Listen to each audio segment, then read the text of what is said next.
Polskie władze najpierw stanowczo dementowały, że konieczne The Polish authorities initially categorically denied that it was necessary to evacuate Polish citizens from Israel. Today, the first group of Poles arrived in Warsaw. Earlier, when the Ministry of Foreign Affairs was still considering what to do and whether evacuation would be necessary at all, the Slovaks came to the rescue. They evacuated the employees of the Polish embassy and their families. How does this look in the light of the procedures that obviously exist in such cases? First of all, why did it take the Ministry of Foreign Affairs so long to make a decision and implement these procedures? Secondly, where is the safety of Poles in all these heartless procedures? Today, I took a closer look at the situation. Over 20 hours. That's how long the journey took for the first group of Poles evacuated by the Polish Ministry of Foreign Affairs. Since Friday, airports in the country have been closed. That's why 160 people first traveled to the Egyptian border by bus. There, according to the Poles, extensive border guard checks were carried out.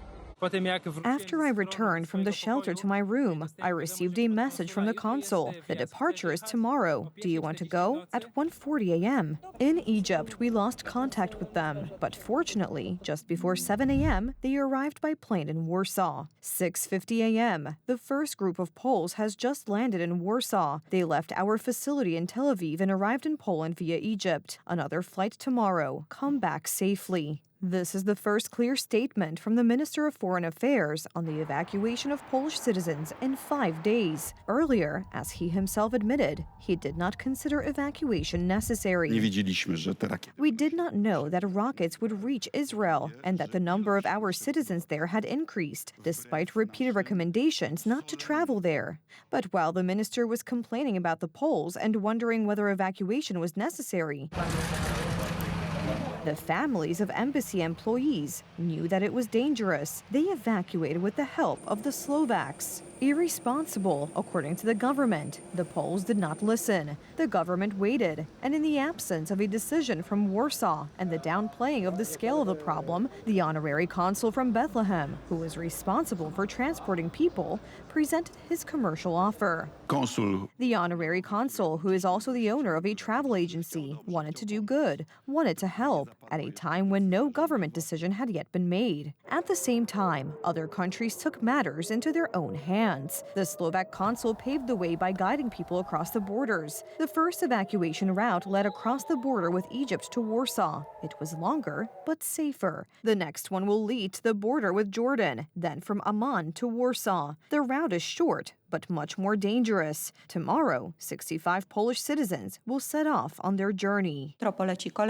Tomorrow, another plane will fly, and this plane will fly from Amman. We decided to organize 2 flights because we expected that the group of our compatriots interested in leaving might be larger. Meanwhile, 300 people from Poland who want to return to their country have registered in the Odysseus system. Fewer than 200 will receive assistance. How many Poles are in Israel? The minister does not know. It depends on how you count. Poles who also have Israeli citizenship are refused help. Consular law explicitly states that assistance should be provided to Polish citizens in case of danger. However, the accepted practice is that this assistance can be refused to a person who has citizenship of the country in which they are staying. The procedures were proceeding normally. Due to political pressure and public pressure, things look the way they do.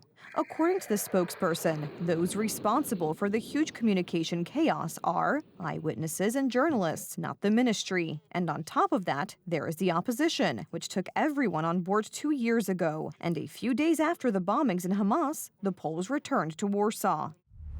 It was fun back then, complete with an orchestra. According to the law, Polish citizens who are Polish residents are entitled to free transport and evacuation, meaning at the expense of taxpayers. Please call Law and Justice and ask why they wasted Polish taxpayers' money. The former foreign minister responds that it was simply about helping Poles, not heartless procedures.